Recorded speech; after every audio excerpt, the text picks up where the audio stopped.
നോമ്പ് കഴിഞ്ഞതിൻ്റെ hang over മാറാത്ത എന്നെ പോലെ ആരെങ്കിലും ഉണ്ടോ എന്ന് പറയണം കേട്ടോ. അപ്പോൾ നോമ്പൊക്കെ കഴിഞ്ഞിട്ട് ആ ഒരു ഇതൊന്നും ഇതുവരെ ബാക്ക് ടു നോർമൽ ആയിട്ടില്ല. അപ്പോൾ നല്ല ചോറും നാടൻ കറികളൊക്കെ കഴിക്കാൻ കൊതിയായിട്ട് ചോറും രസവും ചമ്മന്തിയും പപ്പടവും മാങ്ങ ഉപ്പിലിടതായിട്ടാണ് ഇന്ന് കഴിച്ചിട്ടുണ്ടായിരുന്നത്. അപ്പോൾ ഇന്നത്തെ താരം ഈ ചമ്മന്തിയാണ്. അതിനുവേണ്ടി പപ്പടം പൊരിച്ചെടുക്കണം. പപ്പടം പൊരിച്ച് പകുതി ആയപ്പോഴും വീഡിയോ എടുത്തില്ല എന്ന് ഓർത്ത് കേട്ടോ. അങ്ങനെ പെട്ടെന്ന് വീഡിയോ എടുക്കുന്നുണ്ട്. പപ്പടം ആവശ്യമുള്ള അത്രയും പൊരിച്ച് മാറ്റുക. ഒരു 8 പപ്പടം മതിയാവും കേട്ടോ. അതിനുശേഷം ആ എണ്ണയിൽ തന്നെ കുറച്ച് കറിവേപ്പില, കുറച്ച് വറ്റൽമുളക്, ഒരു പിടി ചെറിയ ഉള്ളി, ഒരു കൊച്ചു കഷ്ണം ഇഞ്ചി കട്ട് ചെയ്തിട്ട് ജസ്റ്റ് ഒന്ന് മൂപ്പിച്ചെടുക്കുക. അതൊന്ന് മൂത്ത് വരുന്ന സമയത്ത് ഒരു ചെറിയ ഉരുള പുളിയും കൂടെ ഇട്ട് ഒന്ന് വഴറ്റിയെടുക്കാം. ആ ഉള്ളിയൊക്കെ ഒന്ന് വേവുന്ന പോലെ പെട്ടെന്നായി കിട്ടും കേട്ടോ. ജസ്റ്റ് ഒന്ന് വഴറ്റിയെടുത്തതിന് ശേഷം ഇത് മാറ്റി വയ്ക്കാം.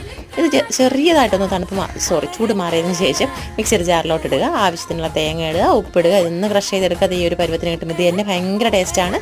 ഇനി ഇതിലോട്ടൊരു 8 പപ്പടം കൂടെ പൊടിച്ചിട്ട് ക്രഷ് ചെയ്തെടുത്താൽ അടിപൊളി ചമ്മന്തി കിട്ടും കേട്ടോ. അപ്പോൾ ഇത് ഉറപ്പായിട്ട് എല്ലാവരും ട്രൈ ചെയ്ത് നോക്കണേ. അത്രയ്ക്ക് അടിപൊളിയാണേ.